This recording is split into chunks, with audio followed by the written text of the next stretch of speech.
Chairman of COPE Sunil Handuneti requested today for the establishment of an independent court to punish the perpetrators of the bond scam. He made this request while commencing the debate on the forensic audit of the bond scam. A forensic audit is conducted primarily to be presented as evidence to court. We know that there are forensic sciences even in the medical field. So this is the manner in which evidence is presented to court. The authenticity of the evidence, the authenticity of the auditors who prepared the audit report, their qualifications, all of these should actually be discussed in court because this is a report to present facts to court. The police must file this complaint. Do not divide this as the reign of Mahinda Rajapaksa from 2005 to 2015 and Ranil Wickremesinghe's regime from 2015 to 2016. That is not the division that should be drawn here. From 2005 to 2015, the central bank and the monetary board purchased bonds under direct placement.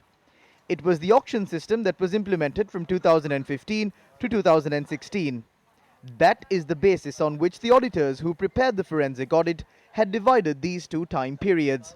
As per this report, it has been revealed that the government, the central bank, and the Employees Provident Fund had suffered massive financial losses. Also, the transactions had caused damages to the functionality of the local markets and caused an increase in the country's interest rates. Also, conflict of interest, unwarranted involvement of officers, and other malpractices that should not exist in management of state funds had been seen throughout the issuance of these bonds. Therefore, this Honourable Parliament proposes for a thorough debate to be held on the forensic audit report that was submitted to Parliament. And we propose to the Prime Minister in his capacity of Finance Minister to take steps to produce before court the people cited in this report as those responsible for these massive losses caused to the government and for the law to be enforced against them, and also for the losses caused to the government to be recovered. The central bank bond scam was one of the most discussed topics. This forensic audit report is the next phase of this discussion. When we looked into the records of the Parliament Library, only 71 parliamentarians had taken these reports. This is not a simple theft like the ones that happen in villages. This is a theft conducted with the use of professional knowledge, their positions, and power. There are 5 reports on this scam. Therefore, I make a request from you. As a government, you made a promise to the general public to enforce the law against the perpetrators of the bond scam. On that promise, you can take the 4th report that was presented. That report includes all the details of the bond scam from the 1st of February 2015 to the 31st of March 2016. Commence legal proceedings for this. Prioritize the issue of the central bank bond scam that was orchestrated by the then governor of the central bank, Arjuna Mahindran. This report includes all of the information that you need to commence legal proceedings against this. Not a single piece of evidence presented by us had been rejected in this forensic audit report. They had taken details from the Presidential Commission report. They had considered evidence from COPE. Evidence was taken from the Auditor General of the country. All of the CID reports were used. You now have all the evidence that you need. If someone says that you need to file a police complaint and come about this again, that is a pointless thing to do. Look at this report. The minimum loss has been calculated as 1.1 billion rupees.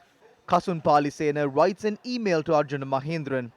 Kasun Palisena is the CEO of the company owned by Mahindran's son-in-law.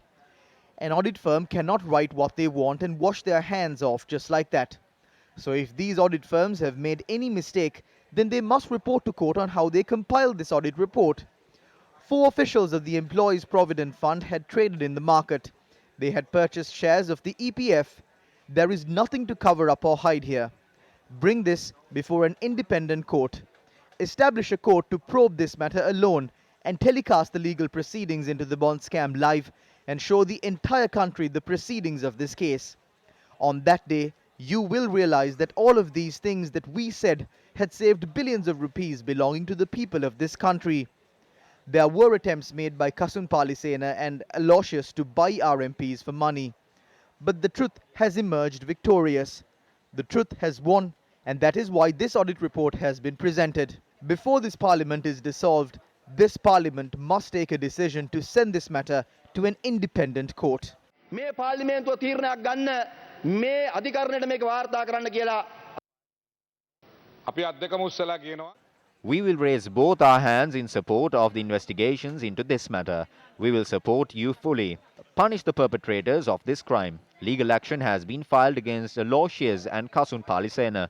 Are they the only ones who should be brought before the law? Action must be filed against Ranil Wickremesinghe. Cases must be filed against the ministers. Were cases filed against the Footnote clan? Today the Footnote clan is not even in parliament. This audit was conducted to clean the hands of Ranil Wickremesinghe. Who was the person who called for the audit to be conducted? අද හුට්නෝට් කල්ලිය පාර්ලිමේන්තුවෙත් නැහැ. මේ විගණනය කරේ රනිල් වික්‍රමසිංහ මහත්තයාගේ රෙදි හොදන්න. මේ විගණනය කරන්න කියලා කවුද කිව්වේ? මේ බෝවාරික විගණන වාර්තාව The court first proposed for a forensic audit to be conducted. Also, the Presidential Commission recommended that a forensic audit is needed. So no one can say that this was done because we wanted to do it. After 2015, we did not use the EPF. Not a single cent was lost. But the loss before 2015 is 9,830 billion rupees. I must tell you that we can recover the losses caused during our time. We have frozen the account of Arjuna Aloysius. It contains 11 billion rupees in it. I would like to ask you as to where you will recover the money lost before 2015. මං අහන්නේ 2015ට කලින් වෙච්ච පාඩුව පිළියෙල 20000 කොහෙද recover කරන්නේ? මේ වංචාව සිදු වෙන්නේ This was a highly organized and well-orchestrated scam. The central bank that was under the purview of the Minister of Finance was suddenly gazetted under the Prime Minister. The chairman of the UNP attends that meeting. That is when the first phase of the scam was implemented. Under the government of Gotabaya Rajapaksa, the people who were involved in this bond scam will definitely be brought before the law. Gotabaya Rajapaksa ජනාධිපතිතුමාගේ රජය යටතේ සිදු වෙනවාමයි.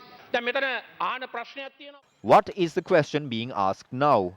There was a loss, but there was no scam. What is the difference between a loss and a scam? When we consider the losses, that is what this audit report has showed. Over 4,000 transactions were reviewed and 1,000 of them were flagged. That is 20% of the transactions. The responsibility of this government during their time in power is to look into the people involved in these transactions and enforce the law against them. හරියට හොයලා බලලා ඒ අය සම්බන්ධයෙන් ක්‍රියාමාර්ග ගැනීම තමයි වගකීම.